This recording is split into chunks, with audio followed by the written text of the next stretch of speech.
nahisi ya kwamba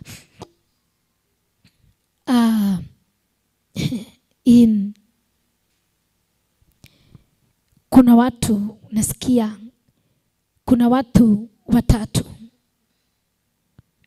katika hii taifa la Kenya. Kuna watu watatu, nahisi hao watu ni watu wakubwa sana katika taifa la Kenya, na nasikia wataondoka, watafariki. Let me use that word.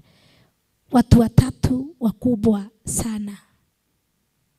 Watu watatu wakubwa sana. Watu watatu wakubwa sana. Na zitakuwa vifo za kustua, za mshangao. Na itasukuma watu mpaka mahali mnapanga next year ati kuna uchaguzi. Kenya itakuwa baya sana sababu ya hizo vifo tatu. Kenya itakuwa baya sana.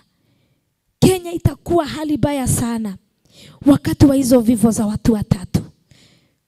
Na kutakuwa na kuinukania sana, na maisha yatakuwa gumu sana, na kutakuwa na ukosaji wa usalama mkubwa sana, na vita nyingi sana zitakuwa zikiingilia sasa mpaka kwa familia, families to families, na ni kitu itakuwa na moto mkubwa sana.